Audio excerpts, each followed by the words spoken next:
Muito bem, amigos do Notícias Agrícolas, de volta com vocês para falar de três assuntos extremamente importantes, que é a regularização fundiária, que é a demarcação de terras indígenas e também a existência ou não, o reconhecimento ou não pela lei, embora já seja reconhecido, mas o Supremo tem que definir o tal do marco temporal que dirime todas as dúvidas e volta a trazer paz no campo.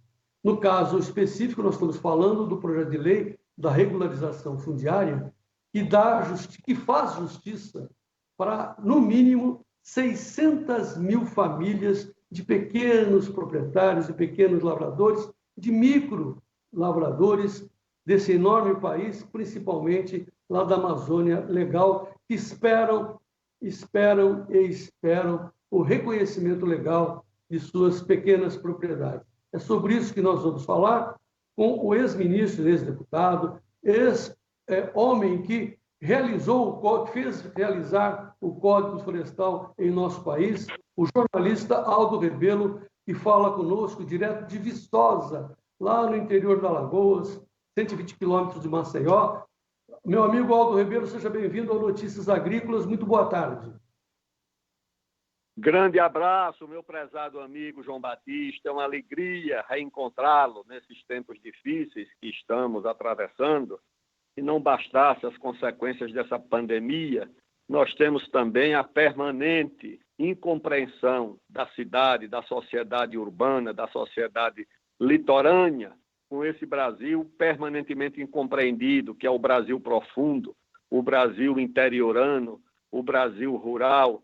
Parece que nós somos separados por um abismo da sociedade urbana, da sociedade rural no Brasil. E agora, esse novo projeto de lei que herdou a medida provisória da regularização fundiária é novamente alvo de incompreensões no Congresso, é alvo de incompreensões no meio artístico, é alvo de uma campanha das sempre presentes ONGs, financiadas com o dinheiro dos nossos concorrentes europeus e norte-americanos. Mas nós estamos aqui para enfrentar essa batalha, tá certo? Nós somos carvão para ser queimado na luta em defesa do nosso país, em defesa das causas justas. Vamos em frente. Muito bonito. Basicamente, senhores amigos do Notícias Agrícolas que nos ouvem, é praticamente a mesma batalha que a gente está iniciando, vamos dizer assim, embora a gente já esteja dando conta disso há um certo tempo, mas é a mesma batalha que a gente travou na questão do Código Florestal, que foi brilhantemente defendida pelo então deputado Aldo Rebelo.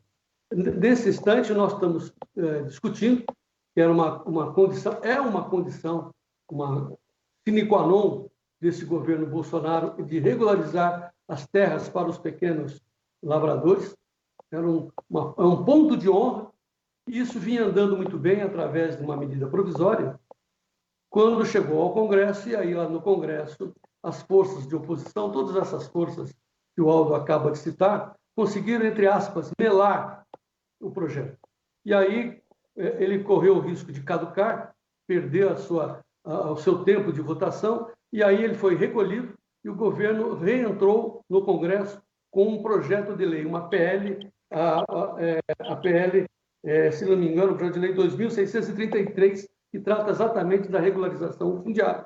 Mas, como eu disse no início, contextualizando, né, Aldo, essa regularização fundiária, ela abarca as demarcações de terras indígenas e, essencialmente, ela discute o marco legal, o marco temporal que define as terras que são dos índios quando eles estavam lá em 2008, quando da redação da nova Constituição. Então, todos os índios que estavam sobre aquelas terras, reconhecidamente em 2008, aquela terra dele não se discute. Dali para frente se discute. É isso que se faz. Aí está se estabelecendo limites.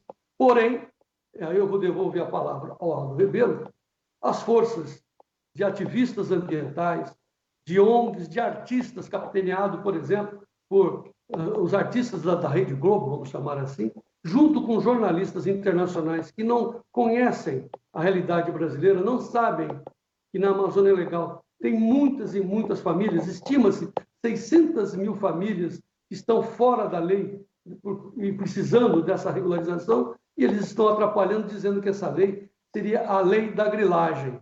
grilagem. Exatamente o contrário, né, Aldo, do que se pretende com essa lei. Mas é exatamente o contrário, porque o grileiro, ele cresce, ele ganha vida, é na clandestinidade, é à margem da lei. Quem quer viver dentro da lei não pode ser grileiro, porque o grileiro não quer a vistoria do INCRA, não quer o sensoriamento remoto para verificar a legitimidade da propriedade. Quem quer a regularização? Aqui no Sudeste e no Sul do país, é o pequeno proprietário, muitas vezes, herdeiro, ou seja, ele tem ali uma pequena partilha, não consegue regularizar, porque os cartórios no Brasil são muito lentos, ele fica na ilegalidade, gente que tem 2, 3, 4, 5, um pouco mais de hectares, e não consegue ter crédito, porque não tem a regularização, não consegue ter o benefício da extensão rural. Então, já são milhares, só aqui no Sudeste e no Sul do Brasil. Eu recebi o relatório da Secretaria, da Diretoria de Agricultura Familiar, da Secretaria da Agricultura de Santa Catarina, o Hilário, que é o diretor dessa agricultura familiar, que foi presidente da Federação dos Trabalhadores da Agricultura de Santa Catarina, com um relato apontando que esses proprietários, herdeiros de partilhas de coisa muito pequena, são as principais vítimas dessa ausência de regularização. E na Amazônia, nós todos conhecemos a história do Brasil, ali no Mato Grosso, no Pará, em Rondônia, no Amazonas. São centenas de milhares de famílias que saíram aqui do Nordeste, saíram de São Paulo, do Paraná, de Santa Catarina, do Rio Grande do Sul, e foram atrás de um chamado do governo. Eu lembro disso, eu era menino, mas lembro. Vamos para a Amazônia, onde há uma terra sem homens para homens sem terra. Aí eu fui ver de perto essa situação. Fui ali no Mato Grosso, lá na fronteira com Rondônia e com o Pará e com o Amazonas. Fui ali no sul do Pará, em Novo Progresso. Fui em São José do Apuí. E o que é que eu vi? Essas famílias chegaram lá, o governo simplesmente abandonou todo mundo. Elas foram vítimas da malária, muitos morreram de malária, outros ficaram num lugar onde não tinha acesso por estrada, não tinha água, não tinha luz, não tinha escola, não tinha hospital. E essas pessoas ficaram por ali e compraram essas terras em licitação pública. Compraram as terras em licitação do governo e até hoje não tiveram as suas propriedades regularizadas. Isso é uma questão de justiça, não é apenas o direito, é a prática da justiça pelo Estado, pelo Congresso, a regularização das propriedades dessas pessoas.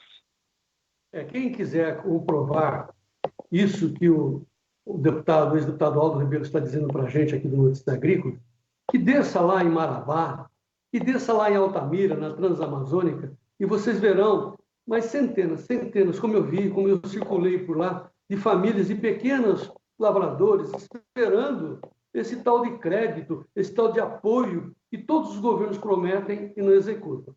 Esse governo Bolsonaro se elegeu com essa promessa, com essa missão. Vamos regularizar das terras para quem tem direito a elas. É disso que se trata. Aí, Aldo, para nossa surpresa, principalmente sua, porque você é amigo, o Caetano Veloso, você é amigo dele.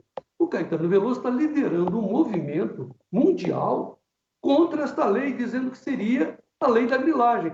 Cara, Aldo, você precisa ligar para o Caetano e dizer para ele que é o contrário. Não é possível que a gente continue nessa mesma ignorância, entra ano, sai ano, Aldo. Por quê? Porque esse fosso, esse abismo que separa a sociedade urbana da sociedade interiorana, ele envolve os jornalistas. Você pensa que é só o jornalista estrangeiro? Não. É aqui na Folha de São Paulo, no Globo, no Valor Econômico, gente que não entende o que é o mundo da agricultura, não entende o que é o campo no Brasil. O Valor Econômico fez um editorial contrário à regularização fundiária, com base nessa mentira, não sei se de algum jornalista do próprio Valor Econômico, dizendo que isso é para grilagem. Na época do Código Florestal, teve jornalista da Folha de São Paulo que pedia para a ONG escrever a matéria. Você está ouvindo isso, meu prezado João Batista? Jornalista da Folha de São Paulo pedia para a ONG, que tinha posição contrária ao relatório, escrever a matéria. Ou seja, quando isso chega no exterior, é claro que já chega um noticiário viciado, enviesado. Por quê? Porque o problema é que o meio ambiente envolve uma causa muito nobre, muito justa, que preocupa o mundo, mas, ao mesmo tempo, envolve interesses comerciais. Nós sabemos que os concorrentes brasileiros na Europa e nos Estados Unidos, os agricultores, os produtores, eles têm muito receio da agricultura brasileira, porque é uma disputa comercial, um mercado mundial, e nós chegamos lá muito fortes, e eles têm muito medo disso. Então, talvez seja mais barato financiar um grupo de ONGs para dizer que o Brasil tem as suas florestas ameaçadas, para bloquear no mundo inteiro a nossa fronteira agrícola, a nossa produção e a nossa competição, a nossa competitividade no mercado mundial. E na Amazônia, eles querem transformar a Amazônia num ativo do mercado mundial de carbono. Ou seja, para sequestrar carbono, eles precisam de área verde, de floresta. Então, é mais prático expulsar essas pessoas que estão lá, tá certo? Transformar aquilo em crédito para negociar nas bolsas dos Estados Unidos e de Londres. Por essa razão, para que regularizar a propriedade na Amazônia? Tem que tirar esse pessoal de lá. Esse é o raciocínio deles, eu tenho certeza absoluta, 100% que esse é o raciocínio. Esse pessoal diz, vamos desantropizar. Ou seja, desantropizar é acabar com a intervenção, com a presença humana na Amazônia, porque aquilo vale muito mais nos mercados de crédito, de carbono, nos mercados financeiros mundiais, para ser negociado do que com alguém lá dentro criando uma cabra, uma vaca, plantando melancia, arroz ou feijão ou soja ou milho ou qualquer coisa. É uma coisa cruel, é um absurdo, mas infelizmente é isso. Eu tenho as matérias que descrevem como isso é feito, a revista inglesa lá, Economist, os estudos da Universidade de Estocolmo. É tudo isso, ou seja, o mundo precisa de 9 milhões de quilômetros quadrados de área reflorestada para fazer sequestro de carbono. Isso é uma área do tamanho do Canadá. Onde é que estão essas áreas? É a Europa que vai dar essa área? Não, porque lá não tem mais, já foi tudo devastado. Não tem 3% de floresta original. Nos Estados Unidos não, é a China que vai dar, não, é a Índia que vai dar muito menos. Então, onde é que está essa área? Para ser transformada em área verde, para sequestrar carbono, para ser negociada no mercado de crédito de carbono. Está na África, mas o problema da África é que não tem segurança jurídica, você não tem com quem fazer esses acordos, de quem comprar as terras, de quem alugar, porque lá tem guerra tribal, os governos caem, você pode fazer um negócio hoje, amanhã está desfeito, porque um outro grupo tomou o poder. Então, é o seguinte, é o Brasil. O Brasil paga o pato por ser uma sociedade organizada, que tem uma estrutura legal, que tem Estado, que tem segurança jurídica. Então, está todo mundo querendo comprar terra na Amazônia, comprar terra no Cerrado, aquele pessoal. A revista inglesa, o meu caro João, a revista Economist diz isso. O problema do Cerrado é que lá já está produzindo grão e carne. Os brasileiros poderão resistir a transformar o Cerrado brasileiro em área de crédito de carbono. É isso que está em jogo. E ficam esses zongueiros aí que vivem em São Paulo, em Paris, em Amsterdã, em Bruxelas, tá certo? Negociando a vida dos nossos amazônias, dos nossos agricultores que estão lá para a Banda de Novo Progresso, estão lá no Mato Grosso, em Rondônia, criando uma vaca, plantando soja, plantando café, plantando milho, os nossos ribeirinhos plantando melancia, sobrevivendo, tá certo? E esse pessoal negociando o destino deles, né, no mercado internacional. Lamentavelmente é isso. É disso que se trata, mesmo. Aldo, vamos nos dirigir aos nossos telespectadores, os produtores rurais, para fazer um apelo para essas pessoas, para ver se eles se comovem com essa batalha, Aldo. Não só pela injustiça ou pela justiça social, por essa temática, mas essencialmente por aquela frase que o produtor conhece bem, né? Onde passa um boi, passa uma boiada. E aí, isso tudo que nós estamos discutindo tem a ver com demarcação de novas terras indígenas e tem a ver com a validade do marco temporal que está na mão do ministro do STF, o Edson Fachin, para derrubar. Então, percebam, meus amigos, são várias coisas conjuminadas para retroceder ao que era antes, para não deixar a gente evoluir e nos tornar modernos nesta questão. Fazer justiça preservando a vida e as famílias e também o meio ambiente, porque também é disso que se trata, é disso que nós temos que fazer esses artistas perceberem, que é uma lei, esse projeto de lei, contra a grilagem e não a favor. A gente precisa ter o apoio de todos, o envolvimento de todos, né, Aldo? Para que isso seja demonstrado com força, a força dos brasileiros que querem justiça, né? E impedir, como você acabou de dizer, que negociem as vidas dos nossos pequenos lavradores lá nos balcões da Europa. Acho que é isso, né? Exatamente. Por quê? Porque eu fico imaginando essa campanha, né, que a Amazônia está ameaçada de devastação. Certo? As queimadas na Amazônia, elas são de várias origens. Vamos começar pela mais permanente, que é a queimada que acontece ciclicamente no mundo inteiro. Em períodos determinados, há queimadas de origem natural no Brasil, nos Estados Unidos, muito piores do que as nossas. Há queimadas. Alô? Pois não, Aldo, pois não. Estamos ouvindo. Está ouvindo? Sim. Isso. Há queimadas na Rússia, na África, na Europa, em Portugal, vítimas, mortes. Então, isso acontece ciclicamente. Há queimadas de origem de uma prática agrícola antiga, indígena, que é a chamada coivara. Como é que o indígena praticava a sua agricultura? Ele se deslocava, queimava uma área, usava aquela área durante algum período, depois ele abandonava aquilo, virava um pousio, ele se deslocava para outra área, queimava aquela área para usar a terra na agricultura. É a prática da coivara, que é uma prática indígena que aqui já foi encontrada pelos portugueses e que subsistiu, foi passada para os caboclos, foi passada para outros agricultores que não dispunham de uma técnica moderna, contemporânea, para tratar a terra, usava a queimada. Em algumas regiões da Amazônia, nós sabemos que essa prática ainda subsiste, principalmente entre populações indígenas. E a terceira prática é a prática criminosa.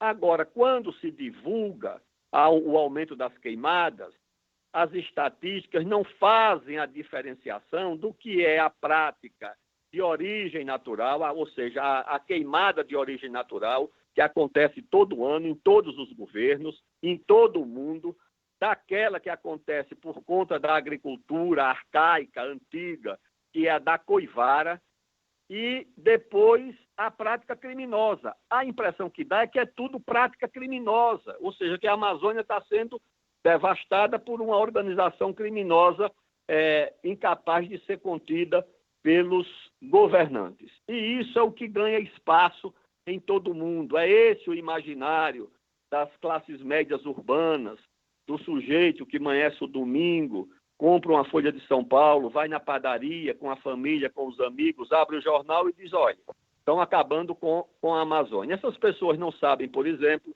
que o estado do Amazonas, que tem 1.600.000 quilômetros quadrados, que é 3 vezes a área da França, por exemplo, que já é um país grande na Europa, tirando a Rússia, a França é um grande país europeu. Então, é o seguinte, o estado do Amazonas tem 1.600.000 quilômetros quadrados, tá certo? Esse estado do Amazonas, se somarmos toda a área do estado do Amazonas, que é dedicada à agricultura, mais toda a área dedicada à pecuária, mais toda a área dedicada às cidades, ou seja, construções, à infraestrutura, estradas, aeroportos, tudo isso, João Batista, não chega a 2% da área do estado do Amazonas. Ou seja, 1.600.000 quilômetros quadrados praticamente intocados, preservados de vegetação nativa. Se você for ao estado de Roraima, ali ao norte do Amazonas, eu fui lá várias vezes, 60% do estado de Roraima já é intocável, porque é tudo terra indígena e unidade de conservação. é tudo já área intocada, porque o governo transformou em terra indígena, tá certo? A terra dos macuxis, a terra da Raposa, Serra do Sol e outras terras indígenas, além das unidades de conservação, já dá 60%. Se nós formos ao estado do Amapá, também ali no extremo norte do Brasil, na fronteira com a Guiana Francesa, meu prezado João Batista, aí já são 80% do estado transformado em unidade de conservação em terra indígena. Eu lembro, em 92, eu lembro até hoje, quando foi, 92 não, 2002, 10 anos depois da Conferência do Meio Ambiente do Rio de Janeiro, foi feita a Conferência da Rio+10, que foi feita lá na África do Sul. Nessa conferência, o governo brasileiro queria levar, para apresentar como depoimento do seu interesse ambiental, áreas de conservação, unidades de conservação. Só no Amapá foi feita uma com 20 mil quilômetros quadrados. Eu não sei exatamente qual é a área da Holanda e da Bélgica, mas isso é a área de um pequeno país na Europa. O estado de Alagoas tem 28 mil quilômetros quadrados, o de Sergipe tem um pouco menos. A reserva do Tumucumaque, que é uma das reservas do Amapá, uma delas, só essa reserva, eu lembro porque a Assembleia Legislativa do Amapá, a Associação Comercial, a sociedade protestou contra uma coisa arbitrária, onde ninguém foi ouvido. O governo federal chegou lá e pegou 20 mil quilômetros quadrados da área do Amapá e levou lá para Joanesburgo, na África do Sul, como sendo um parque, o Parque do Tumucumaque. Ou seja, como é que você tem uma região inteira, que são 2/3 do território do brasileiro, que é essa Amazônia, onde o proprietário, ou seja, você já exclui os 80%, no caso do Amapá, que é obrigatório a preservação, porque é área indígena ou unidade de conservação. O que resta, se você for dedicar à agricultura, você tem que destinar 80% para a reserva legal, 80% de 20%. Ou seja, o que resta para a economia do Estado é quase nada. E vem cinicamente, de forma absurda, essa campanha dizendo que a Amazônia vai ser destruída como? Se o que é dedicado à agricultura, que é pouca coisa, dá 80% de reserva legal que não existe em nenhum lugar do mundo, que não existe nem nos países que são os líderes ambiental, como Noruega, sei lá, Alemanha, Suécia, Dinamarca. Que reserva legal? Eu tive lá com a ministra do Meio Ambiente da Suécia, conversei com ela não sabia nem o que era reserva legal. Todos eles interessados na Amazônia, todos eles interessados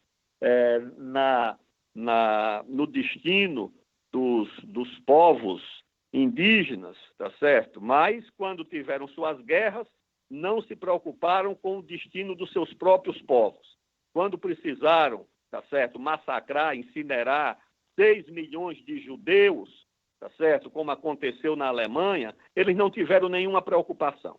E acham que vão ser eles que vão garantir o destino das nossas populações indígenas que sobreviveram até hoje, das nossas florestas que sobreviveram até hoje. Então, nós temos que cuidar das nossas populações indígenas, nós temos que cuidar das nossas florestas, mas temos que ver, como diria o Padre Vieira, quando essas ONGs vêm para aqui, elas estão preocupadas mesmo com o nosso bem ou com os nossos bens?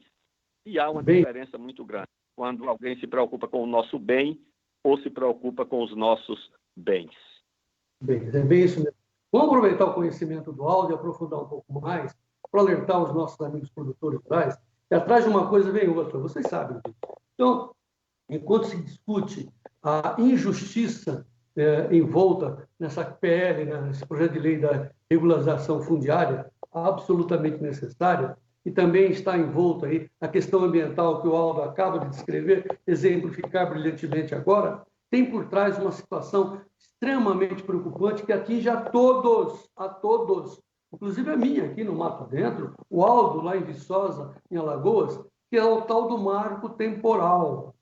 Porque estão querendo derrubar esse marco temporal, e se ele for derrubado, essas terras onde eu estou, voltarão à posse de algum índio que, porventura, tenha passado aqui, sei lá, uns carajós, né, os carijós, que eram os índios que estavam aqui, o cara vem e reivindica essa terra. Apesar de toda estar toda legalizada, a mesma coisa, imagino, lá no interior do Alagoas, onde está o Aldo, e o marco temporal atinge a todos. Então, ele tem que ser mantido de pé, conforme se estabeleceu, se pacificou na discussão do Código Florestal, dizendo que o marco temporal é de 2008, no dia da promulgação da Constituição Federal. Quem estava nas suas terras, lá ficarão por serem donos. Daí para frente, se discute no Congresso. E eles querem, porque querem derrubar isso no bojo dessa discussão, não é mesmo, Aldo? Exatamente. Vou tomar apenas um exemplo, né, que é a demarcação das terras indígenas Raposa Serra do Sol, lá no estado de Roraima. Eu fui em Roraima várias vezes, visitei essas terras, visitei inclusive as fazendas de arroz que foram desmontadas e os arrozeiros expulsos. Era a única produção de alta tecnologia, uma agricultura avançada lá no interior de Roraima, dentro, inclusive, de áreas onde tinha população indígena que trabalhava, que era beneficiada pela produção. Eu vi lá as índias, inclusive, chorando, pedindo. Quem estava comigo lá viu, para que eles não fossem expulsos, para que esses arrozeiros permanecessem lá, praticavam agricultura avançada, fizeram a melhoria da semente do arroz para adaptar o solo, fizeram, inclusive, a irrigação por gravidade, que era uma coisa assim muito ecológica, e todos eles foram expulsos, baseados muitas vezes em laudos falsos, desdobramento de aldeias indígenas para multiplicar a área a ser demarcada, transferências de índios da Guiana para dentro do território brasileiro. Isso tudo foi denunciado por uma comissão que eu nomeei depois, quando era líder do governo, o presidente da Câmara, que fez um relatório, está tudo isso lá detalhado, os crimes, as fraudes. E depois o que aconteceu? Essas populações indígenas, em grande parte, veio para Boa Vista, porque não tem condições de sobreviver. Esse pessoal quer que o índio continue na idade da coleta, da caça. O índio quer passar para a agricultura mecanizada, quer usar equipamento, ter mais produtividade, se integrar com a sociedade nacional, colher os benefícios da ciência, da tecnologia. Mas as pessoas acham que eles têm que andar lá no interior da floresta, caçando de arco e flecha, pescando, fazendo coleta e sem ter acesso às conquistas dos avanços da ciência e da técnica. O que foi feito lá no estado de Roraima, essa demarcação em área contínua, quando nós queríamos que fossem feitas em ilhas, porque são tribos diferentes, os Yanomamis estão em determinado estágio, os Macuxis estão em outro, já praticam a pecuária, já tem um manejo próprio, tem agricultura, mas tudo isso foi desconhecido pelo ministro do Supremo, que deu lá uma canetada, sem ir uma única vez a Roraima. Os ministros da Justiça decidiam isso sem ir ao Estado, sem ter diálogo com ninguém, de forma absolutamente autoritária, desprezando a vida das pessoas. Eu levei lá ao presidente Lula, na época, uma prefeita de uma cidade de Uiramutã, que estava dentro dessa área a ser demarcada. Ela disse: olha, o meu avô chegou ali há mais de 100 anos, como é que nós somos invasores? E aí o ministro Carlos Alberto Direito fez lá umas restrições e colocou o marco temporal. O marco temporal é para impedir a insegurança jurídica, porque rigorosamente, se não tiver o marco temporal, você pode até dizer que a cidade de São Paulo era do cacique Tibiriçá, e era mesmo. Quem cedeu a área para fazer o colégio que fundou São Paulo foi o cacique Tibiriçá, o pai da Bartira, esposa do João Ramalho.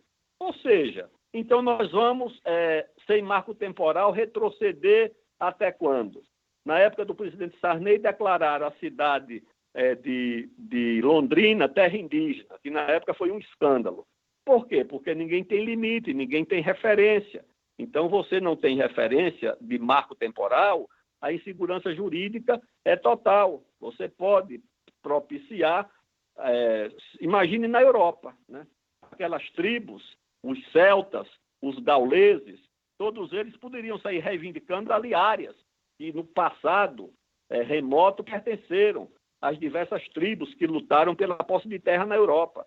Sinceramente, isso vai ter um paradeiro aonde? Isso é uma disfarçatez, isso é uma arbitrariedade inaceitável. Ô, Aldo, a gente está se encerrando a nossa entrevista, e eu costumo sempre deixar um espaço para o nosso entrevistado se dirigir e falar abertamente aquilo que pretende. Eu acho que nós temos que focar, no entanto, né, Aldo, um toque de chamada, um chamamento a todos os nossos telespectadores, a todos os produtores, para entender da gravidade e da importância dessa medida provisória, desse projeto de lei que trata da regularização fundiária, que atrás dele está o tal do marco temporal, que está na caneta do ministro Fachin para extinguir essa tranquilidade que nós temos até o momento, que pode ser extinta. Gostaria que você se dirigisse, então, Aldo, para encerrar, aos nossos telespectadores. Olha, o que eu sempre deixo é uma mensagem de otimismo, de confiança.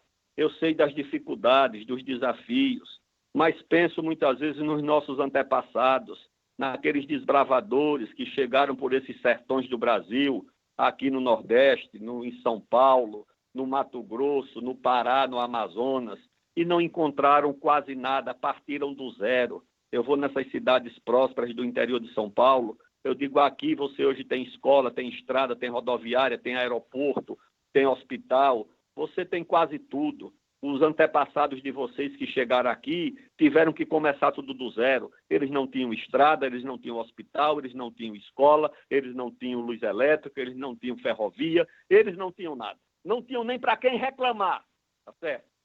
E eles enfrentaram o desafio de construir o Brasil, essa civilização nossa hoje, apesar das mazelas e das dificuldades, o mundo olha com respeito e com admiração pelos nossos feitos, pela nossa agricultura. O americano olha para o agricultor brasileiro com respeito e com medo.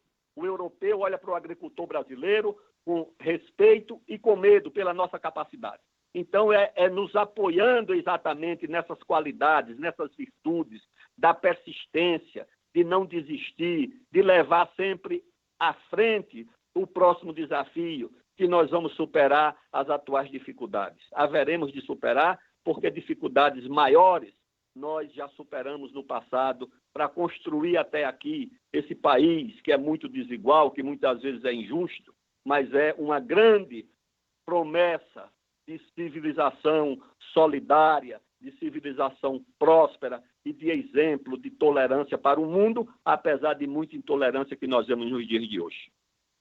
Muito bem, sabe as palavras do ex-deputado, ex-ministro, ex-presidente da Câmara, por exemplo, Aldo Rebelo, jornalista, amigo nosso aqui do Notícias Agrícolas, que a gente aprendeu a admirar nas batalhas pelo Código Florestal. Aldo, muito obrigado pela sua presença, volte sempre e continue batalhando em favor do Brasil. Um grande abraço, João Batista, e até breve, meu amigo. Vamos em frente, Aldo. Muito bem, amigos do Notícias Agrícolas, acho que esse chamamento é extremamente importante, porque sei que nós estamos dentro dessa batalha da epidemia, essas batalhas políticas, as batalhas econômicas que virão, cada um está tentando sobreviver da melhor maneira que pode. Mas, por favor, não esqueça de ver, de batalhar, se envolver nessa luta pela nossa regularização fundiária, porque a sua propriedade está novamente em jogo, na mira de quem não deseja o nosso bem. E somente deseja, como disse o Aldo, os nossos bens. Vamos impedir que isso aconteça, vamos nos dar as mãos, vamos nos unir em torno das nossas entidades e lutar pela aprovação do projeto de lei da regularização fundiária.